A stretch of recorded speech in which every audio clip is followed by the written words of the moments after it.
people make this mistake that like, well, if I don't say it now, then it's as if I'm okay with it. Well, no, you can come back and say, come back the next day. When you said that, that's not acceptable to me. Yeah. The message gets across loud and clear. In fact, it is much clearer when the message is delivered like that than when you scream like a crazy person.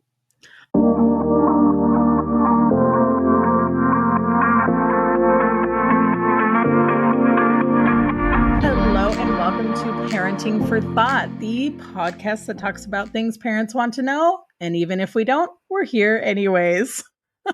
Today I have Raffi Bilek. Hopefully I said that right, Raffi? Close enough. I'll let Raffi say it better.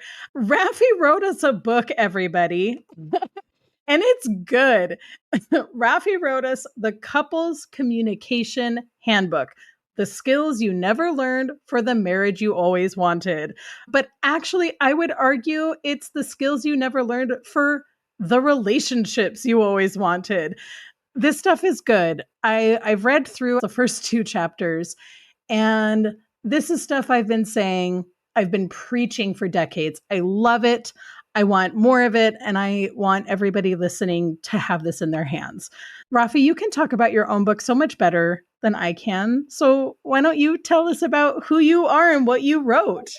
Yeah, sure. I could talk about myself all day long. But yeah, you're right. It really is relationships broadly. But I figured in order to be able to write to a particular audience, I toned it down a bit. I kept it to a certain, but we can definitely apply the same principles all over the place. Yeah, so I've been a marriage counselor for over a decade, and it's really my passion. I love helping people get these connections dialed in. It makes such a difference in people's lives when their relationships are going well. And so just being able to spread the message further about some of the basics of how to make this communication work. So many people come into my office and say, hey, we need help with communication. I'm like, yeah, great, I gotcha. Right. And like you said, some of the first chapters just have some really important basic information about how to do this well. And then we get into a really laid out mechanism for here's how the conversations can go. And it doesn't mean it's mechanical or overly structured. It's just here is a framework that you can use that will make this better. Yes. That doesn't mean it's going to become super easy all of a sudden. Right. I mean, communication is hard and there's emotional issues and there's challenges. But if you have a way to do it that works, it makes all the difference. I love everything about every word that you said. This is a topic I'm really, really passionate about. And I see it play out in the families that I support, right? I see when parents are struggling to know how to communicate to their kids and they're struggling to communicate with each other, especially when there's these huge emotional spikes, which are a supernatural part of being in close relationship with anybody. You know, these parents are having a kid who's having a meltdown, and one parent is like, no, don't respond like that. And the other parent's like, fine, you do it then. And you think you can do it better than I'm doing it. And then things are exploding in the span of 3 minutes. And then before you know it, you have all this repair work to do.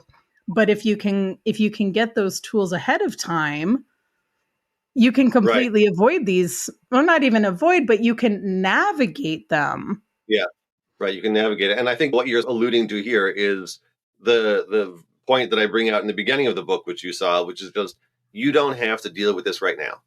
Right. Whatever is going on, it can be so frustrating. You're watching the other parent manage a situation and you don't like it. I have been there many times. The best thing to do is to shut up and wait until later. Short of something very dangerous. If someone's getting hit or there's violence or something, if there's an emergency, you will know there's an emergency. Yes. Right. But if it's not an emergency, that's not the time to deal with it. Right. It's not, there's no such thing as a parenting emergency. I have to make sure you get the right message across. I have to make sure that our values are being upheld. Yes, those are true. Those are not emergencies. You can always come back and deal with that later, and you will do it much better. Right. When I say emergency, I mean someone has got their hand out and is about to strike, or if there's a lot of blood on the floor because somebody dropped the glass on their foot or something, which I have done. So those are the situations. That's not even like out of the realm of possibilities. Right. When you have children. Sure. Yeah. Here's my boo from today from trying to fix my daughter's water bottle. That was surprisingly sharp, I'll tell you. So those are the situations you got to do something right away. But otherwise, hey, let's come back to it later. You can talk to your co-parent and say, you know what, when you do this, that's a problem for me. Or, hey, I didn't like when this happened, or when you spoke to me like this, or anything. You can do it much better when you're a little bit calmer, a little more in Yeah. control. Yeah. One of my favorite things that I saw in your book was about we all got fed this idea of never go to bed angry, right? We got sold that idea so hard. We got that pounded into us and told, if you want to have a successful marriage, this is one of the cornerstone tenets of having a good marriage is don't go to bed angry. And the damage that's done, Raffi, right? Like, Yeah. tell me the damage that's done. I heard somebody once tell me he has friends who live by this and it works well for them. I don't really believe him. I mean, I don't think he's in their bedroom, so I don't think he knows. I mean, I talk to clients about this frequently, and we all agree what happens, right? So now something happens just before you want to go to bed. It's 11 o'clock, and you think, well, we got to discuss it so we don't get to bed angry. So what happens? Now it's 3 in the morning, and you're still angry, and now you're a wreck in the morning to boot. If Mm-hmm. you're angry, when you're ramped up, you can't do it well. Nobody can. Right. I can't. Right. And I've been teaching this for years. You take a Yes. break. What's the worst thing that'll happen? You face the opposite direction in the bed and everybody's grumbling and it's awkward because we all know we're angry at each other. Okay. That is very manageable. That does not Yes. do a lot of damage to a relationship. Right. What does damage to a relationship is the part where you get at like 1:23 in the morning when things flip to the nasty name calling. That's when it's a problem. That Oh, does a yeah. lot of damage. And again, the same thing with kids, of course, right? Calling your kids names, bad idea. I have definitely wanted to do that. Sure. Right? I totally understand the instinct to smack your kids. I got 4 of them. I know what it's like. Oh my gosh. That's Yeah, a lot of kids. it's a lot of kids, and it's just not helpful to hit them. No. So you And got to calm thank down. you. Thank you for admitting that this idea of the urge to smack your kids. I have encountered so many parents who over the years, they're like, oh my God, I had the dark thought. And I'm like, yeah, and guess what? You didn't do it. That's the difference. Like, Yeah, I've had the dark thought because I am a human person with totally. real emotions.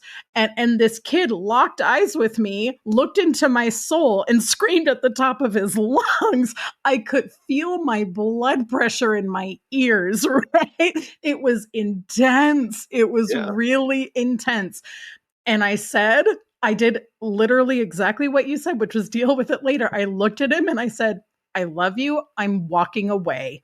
And I right. walked away because anything I would have done, I love to use this analogy of a cup and a water, and anything that I would have added would have it would have gone everywhere, and it would have been my stuff and his stuff.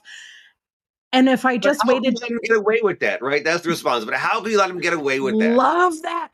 Well, and I feel the same way with my own husband sometimes. There are times that I'm like, I'm letting him get away with this behavior that I am not okay with.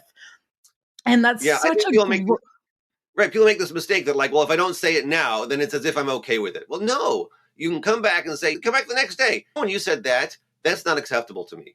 The yeah. message gets across loud and clear. In fact, it is much clearer when the message is delivered like that than when you scream like a crazy person.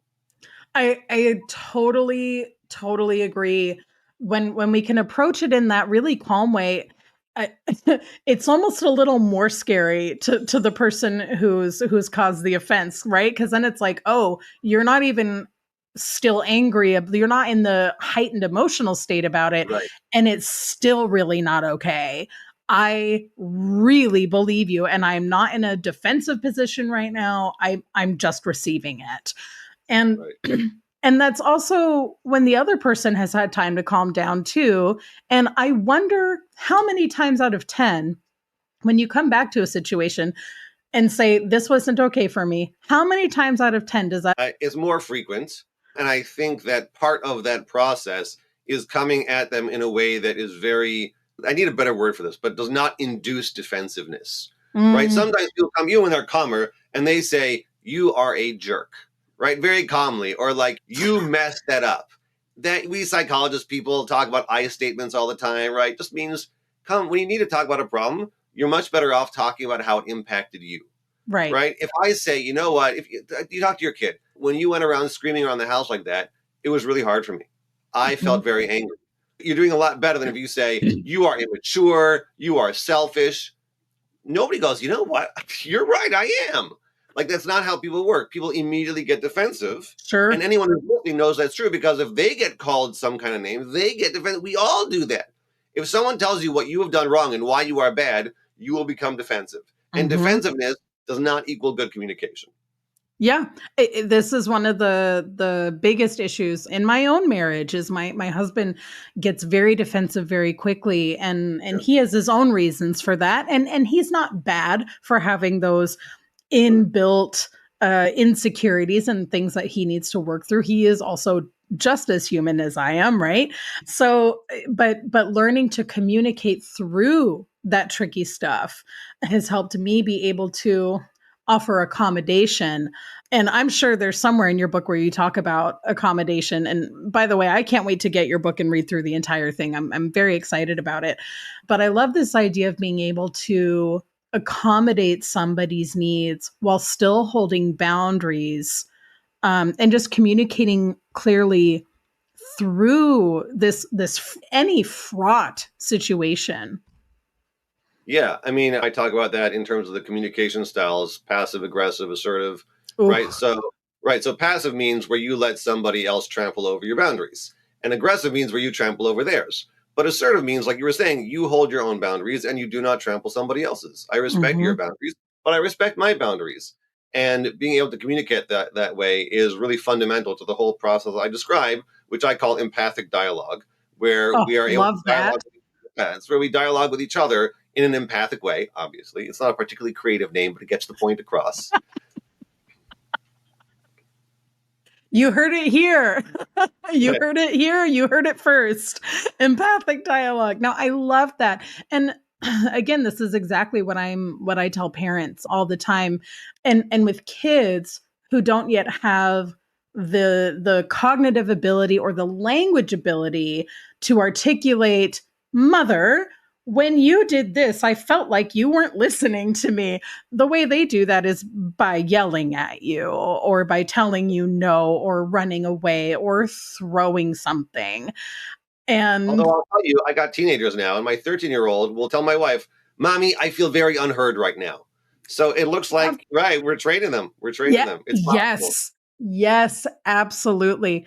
So the thing that I tell parents with younger kids is to get curious about what their child is trying to communicate. That doesn't mean, "Oh, you've thrown a glass. What are you trying to tell me?" No, that's not what that means. But it's, "Oh, I see you're angry, or I see something's happening. Let's get real. Let's see what's happening, and let's try to manage the situation." Yeah, 100%. What what tipped for you from being a marriage counselor to, I got to write a book about this?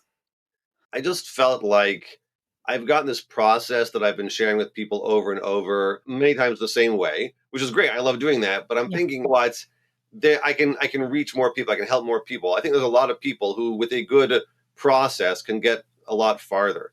I've seen Mhm. people with good communication skills come into my office, and they just need a way to do it that doesn't turn into an argument, and they're good to go. So I want to be able to give that to more people and to reach more people and to just change the nature of the conversation.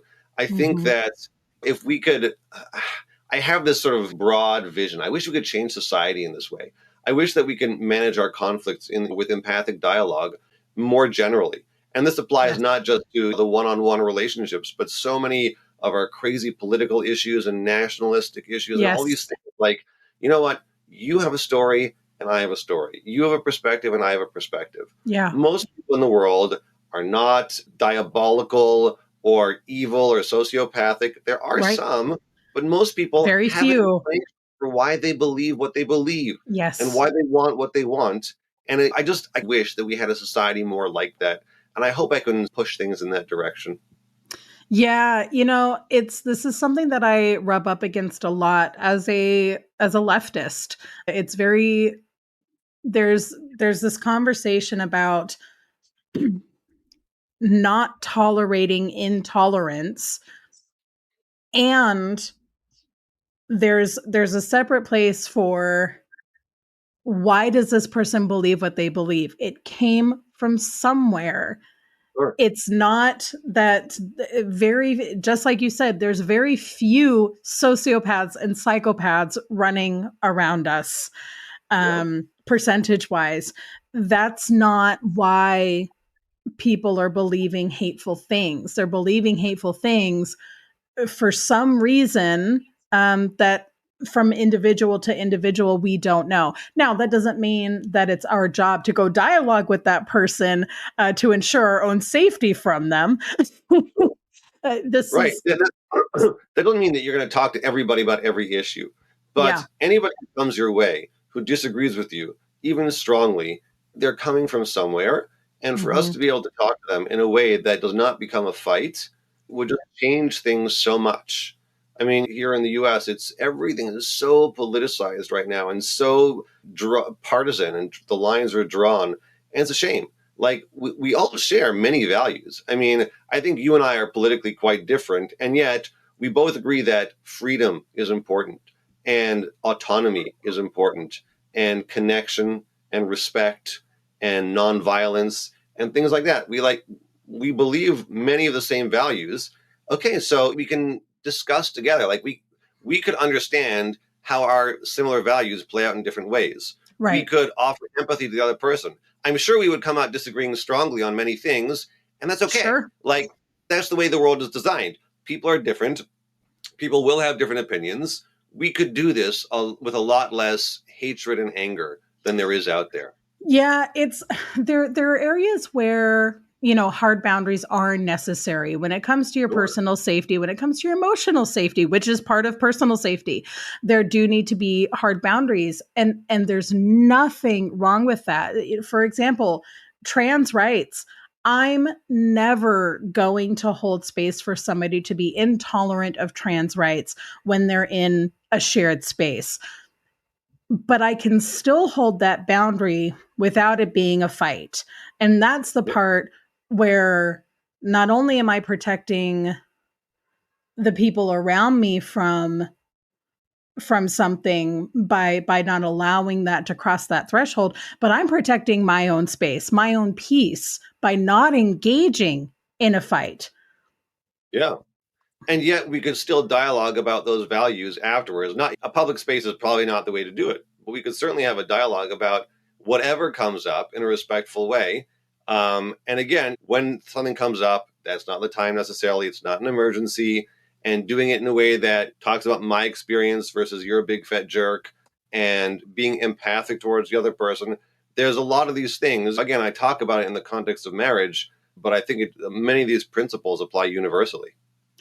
Absolutely, which is why I was so excited to have you on the podcast. I mean, my audience is largely going to be married couples with children. So, yeah, buy this book for that reason. Buy this book so that you have great communication with your partner about your values in the marriage, and how you want to talk to each other about your values around parenting, how you want to talk to your kids, how you want your kids to communicate back with you. But just as we've been saying this whole time, it extends so far with your parents, with your friends, with your kids' teachers, right? There's a lot of conflict there when teacher says little Johnny's been doing this and that, and you're going, my perfect little Johnny? There's no way. These strategies are strategies that apply across the board. Yeah. And I think it would be so helpful for people in so many ways. And again, really, I mean, it starts in the home, right? I mean, it's true Yeah. that this applies everywhere, but who do you talk to more and who do you need to be closer to than the person you're trying to build a life with? Parenting is a great example of something that is not an emergency. It's very important, but rarely is there an emergency. And we have to be ready to have conversations over the course of a lifetime. People want instant solutions to a problem. It's not about that. It's more about the dialogue. Like, we have got to be able to talk about our differences. I'm sure you've worked with couples where they feel very strongly different about how to raise kids. This one wants to be, very strict and rigid. This one wants to be very open and loose, and that can be challenging. Being able to talk about those differences in a way that leaves us on the same team is so critical for the marriage and for your kids. Love that. Yeah, one of my favorite things to talk to parents about is being on the same team with your kid fighting the problem rather than Right. fighting each other. I use this in my own marriage. I use this with my dog. I use this with the kids that I work with. Right. Yeah. I think that's one of the underlying themes of the book is that even though there will be conflict, you can be on the same team. You can work this together and feel like we are working on the problem together, even though there's a problem between us. I am mad at you, yet we are working on it together. Love that.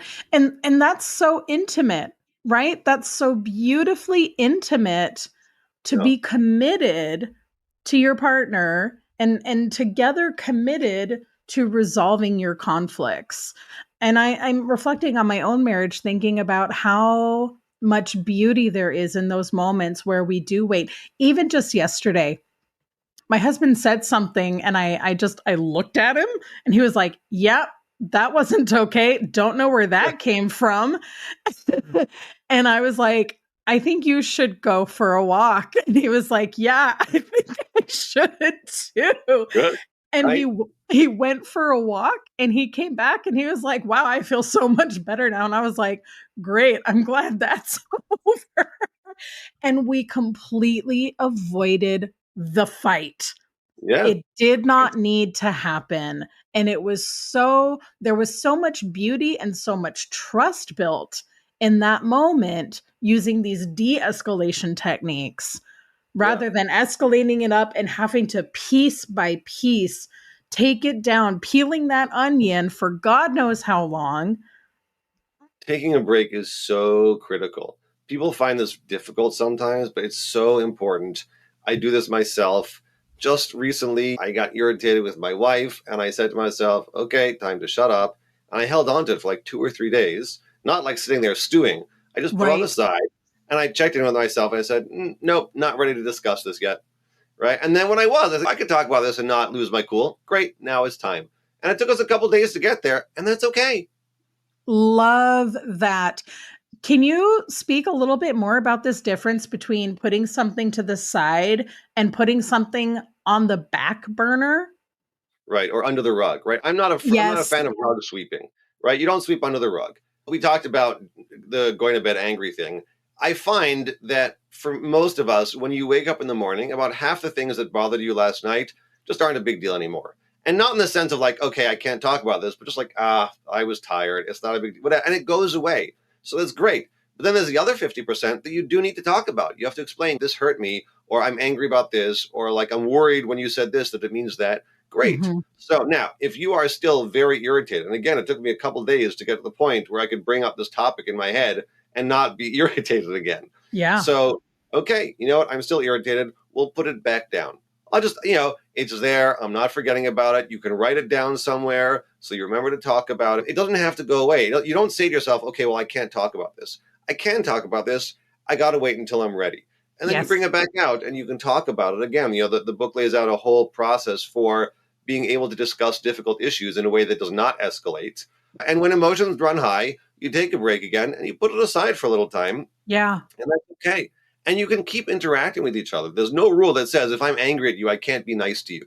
Oh, love that. I love that. Right. We think sometimes like I have to show you that I'm mad. I'm not going to be nice to you because of what you said to me. Like, it's not really the way it works. Right. If it's always going to be tit for tat, like there's going to be a lot of back and forth ping pong in this relationship. Okay. You hurt my feelings. I didn't like it. I'm not ready to talk about that. I'll put it aside. Let's go bowling with the family and we'll still have a good time. Right. Yeah. No, it's not going to come across like, oh, everything's forgiven. I work with a lot of people where there's been infidelity, and it's very hard for the Oh, person who was cheated brutal. on to be nice about it. I mean, look, there's a lot of rebuilding that has to be done, but they worry that if I'm nice to him or to her, that they'll think that everything's okay. They're Yeah. not thinking. No, we're not giving that message. It's okay to be mad and to be hurt and to still be Yes. nice. But hey, would you like eggs for breakfast? I'm never not amazed at the ability of a person to hold so many things in themselves all at one time. Yeah, totally. It's incredible.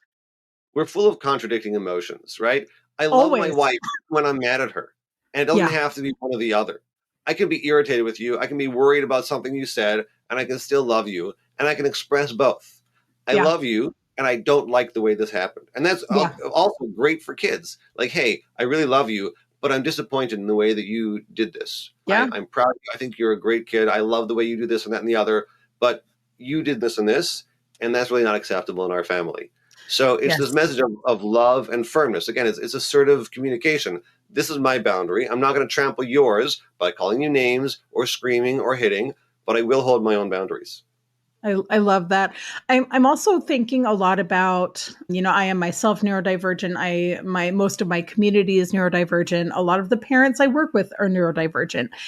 And one of the hallmarks of being neurodivergent is needing time to process things. Yeah. And so for somebody like me with ADHD, my brain can process things really quickly. It's a little weird how quickly my brain can process these things sometimes, but my emotions, I can feel things on reverb so intensely for a period of time. Just going back to the idea of putting things aside for a little while, this idea of thinking about it in my head and envisioning, am I ready to have this conversation? That could take, depending on the severity of the offense, that could take a week or more. Yeah.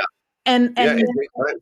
but the trust that's being built in the meantime as well, by saying to my partner, I'm still processing this. I've not forgotten. It's still important to me. Let's put the pin in this.